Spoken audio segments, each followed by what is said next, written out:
Corona महामारी दुनिया भर में 5,20,000 से भी ज्यादा लोगों की जान ले चुका है। इसके बावजूद डब्ल्यूएचओ का कहना है कि सबसे बुरा दौर तो अभी आया ही नहीं है, वो आना बाकी है।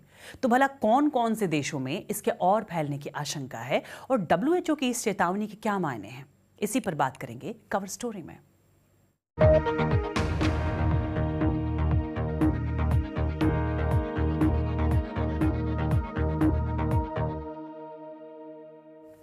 विश्व स्वास्थ्य संगठन ने चेतावनी दी है कि कोरोना वायरस अभी खत्म होने से कोसों दूर है और सबसे बुरे हालात का सामना करना अभी भी बाकी है। डब्ल्यूएचओ महानिदेशक ने कहा कि कुछ देशों में हालात सुधरने के बावजूद महामारी अभी तेजी से फैल रही है और जैसे जैसे पाबंदियां घटाई जा रही हैं, संक्रमण की सेकेंड वेव देखी जा रही है। दुनिया में कोरोना वायरस के मरीजों की संख्या 1 करोड़ 8 लाख के पार जा चुकी है। 5,20,000 से ज्यादा लोग जान गंवा चुके हैं। तो किस किस देश में ये वायरस सबसे तेजी से फैल रहा है? दुनिया भर में प्रार्थना हो रही है।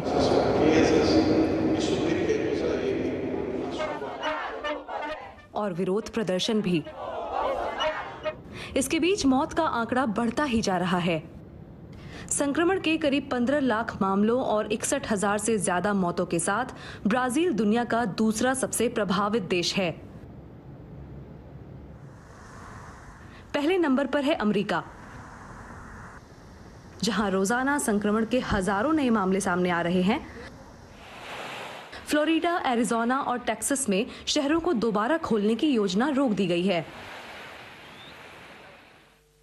विश्व स्वास्थ्य संगठन ने दुनिया भर के नेताओं और लोगों को सख्त चेतावनी दी है। The worst is yet to come. मुझे ये कहते हुए दुख हो रहा है, लेकिन सबसे बुरा दौर आना अभी बाकी है और ऐसे माहौल और हालात में हमें हालात बदतर होने का डर है। हम सब अपनी जानें बचाकर आगे बढ़ना चाहते हैं, लेकिन कड़वी सच्चाई यही है कि हम इसके आसपास भी नहीं हैं। This is not even close to being over. Peru में इन मरीजों और उनके परिजनों का संघर्ष खत्म नहीं हो रहा है। वहां संक्रमण के करीब 3 लाख मामले हैं, जो इसके क्षेत्रफल के हिसाब से दुनिया में सबसे ज्यादा हैं। पेरू ऑक्सीजन की कमी से भी जूझ रहा है। ऑक्सीजन किराए पर लेने के लिए उन्हें काफी पैसे खर्च करने पड़ रहे हैं। मेरे और मेरे जैसे तमाम लोग जिन्हें ऑक्सीजन की जरूरत है, उनके लिए उसे किराए पर लेना बहुत महंगा है। भारत में संक्रमण के मामले 6 लाख से ऊपर हो गए हैं और ये संख्या लगातार बढ़ रही है। जो बाहर गया है तो उसे हम यहाँ पे लिखेंगे। ये कर्मचारी संक्रमित लोगों का पता लगाने के लिए घर घर जा रहे हैं। लोग अक्सर चौकन्ने हो जाते हैं। टेस्टिंग कम हो रही है, जिससे कई मामले सामने नहीं आ रहे। कुछ देशों का मानना है कि उन्होंने हालात काबू कर लिए हैं। ग्रीस समेत यूरोप के कई हिस्सों में यात्रा से जुड़ी पाबंदियों में ढील दे दी गई है। पश्चिमी यूरोप के सबसे प्रभावित देश ब्रिटेन में पाबंदियों में ढील दी जाने लगी है, लेकिन मिडलैंड में मामले अचानक बढ़ने के बाद कड़ा लॉकडाउन लगा दिया गया है।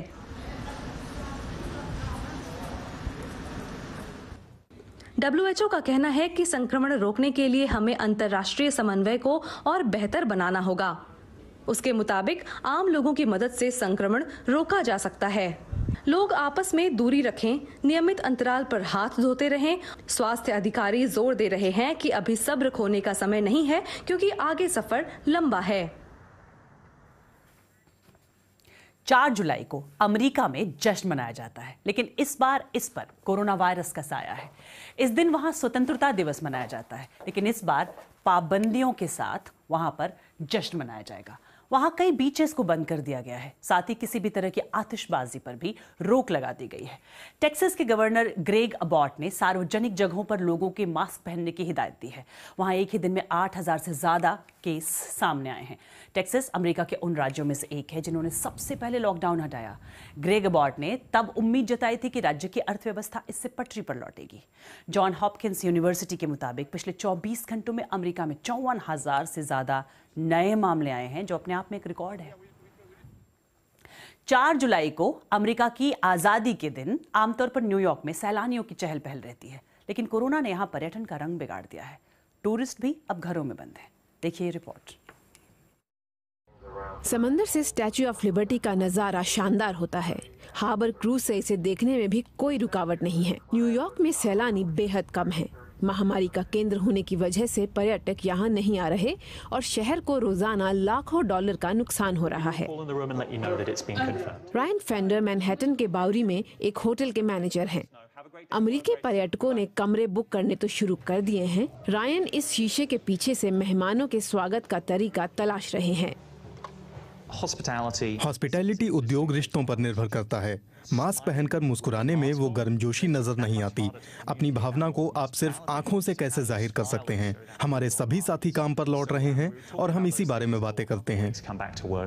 लेकिन नोमा डबोव्स्की जैसे स्टाफ को सुरक्षित महसूस करवाना चुनौती है। नौकरी जाने के बाद वो एक फूड बैंक में अपनी सेवाएं दे रही हैं। नोमा का यूनियन सुरक्षित रहने पर जोर दे रहा है, लेकिन वो होटल के काम पर लौटने को लेकर दुविधा में है क्योंकि वहाँ गेस्ट ज्यादा होते हैं।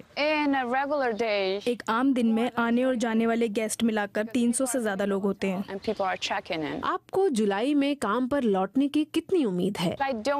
मुझे नहीं पता। मैं नहीं जानती कि ट्रेन से मैनहट्टन तक आने पर कैसा लगेगा। मैं तो इंतजार कर रही हूँ। मैं देखूंगी कि क्या महसूस करती हूँ। न्यूयॉर्क पर्यटन के लिए दुनिया की सबसे मशहूर जगहों में से एक है। आमतौर पर यहाँ हर साल 6 करोड़ लोग घूमने आते हैं और ये साफ नहीं है कि हालात कब तक सामान्य होंगे।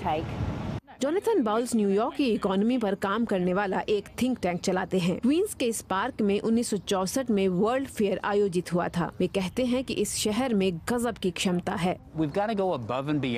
हमें लोगों को ये दिखाना होगा कि ये शहर किसी भी आपदा से निपट सकता है ताकि लोग खुद को इस महामारी से सुरक्षित महसूस कर सकें। 9/11 के हमले के बाद दुनिया भर के लोगों में न्यूयॉर्क आने को लेकर एक डर था कि कहीं यहाँ दोबारा आतंकी हमला ना हो जाए, लेकिन इस शहर ने लोगों को सुरक्षित महसूस कराने के लिए कई कदम उठाए। सवाल ये है कि ऐसा क्या किया जाए जिससे मैनहट्टन दोबारा डॉलर लुटाने वाले पर्यटकों से भर जाए। कोरोना की वैक्सीन शायद ये भरोसा जगा सकती है। शायद अगले साल 4 जुलाई को न्यूयॉर्क की रौनक लौटे और ये सैलानियों से गुलजार हो जाए।